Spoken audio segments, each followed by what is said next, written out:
Hello, everyone. So, this is the last part of Dorothy's medical miracle story. She's now in a specialized ICU unit called the ECMO unit at the Maine Methodist Hospital. She's placed on the ECMO instrument, which will regulate her blood flow, regulate her oxygen levels, as well as cool her blood, in hopes that this will prevent any further damage to her organs and brain.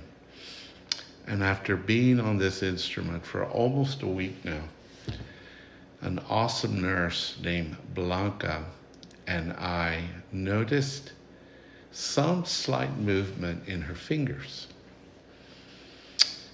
She said we should be talking to her in hopes that she can hear us. And at one point in the night, she appeared to be awakening from this darkness that she's been in from that very first day. In the morning, the doctors arrived with their team, and Blanca and I told them about what we had seen, what we had observed. So one of the doctors began talking to Dorothy and trying to get a response from her. And of course, Dorothy did not respond. There was nothing. So the doctor turns to us and he says, if I didn't see it, it didn't happen. I'm sure you guys saw something, but if I don't see it, it's not there. So after they left, of course, the nurse and I, we continued to talk to Dorothy throughout the day. And at one point, it looked like she was beginning to try to open her eyes. The doctors were called back immediately, and we all witnessed Dorothy awakening. Dorothy then tried to speak, and we were all, the doctors, unsure if she had suffered any brain damage.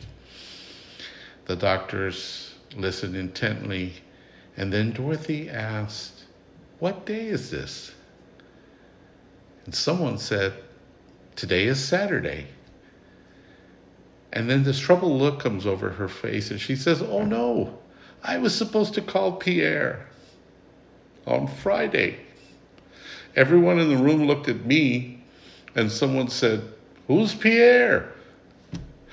There was a nervous feeling in the room, and Dorothy says, "Oh, that was my HR guy.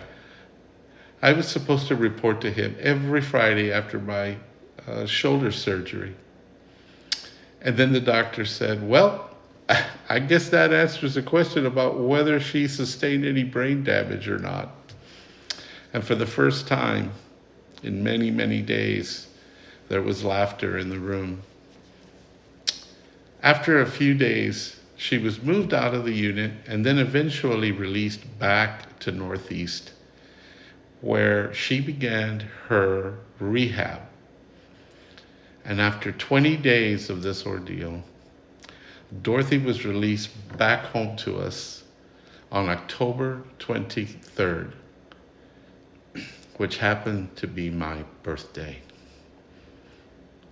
I have never had, and I will never have, a greater gift than being able to bring her back home to her family. And I believe that there's someone here who wants to say a few things.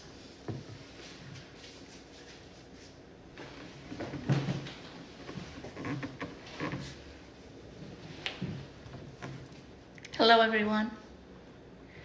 First of all, I'd like to thank everyone, the doctors, nurses, and especially my husband's co-workers at Northeast Methodist Hospital.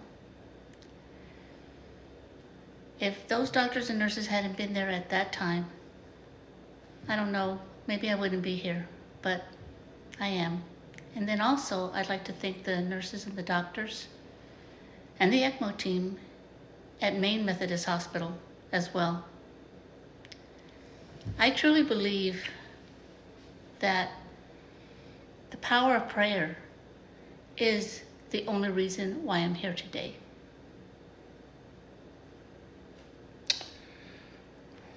We would like to thank you for listening to Dorothy's incredible story. And we're grateful for all of the kind words and comments that we have received about this. I love you. I love you.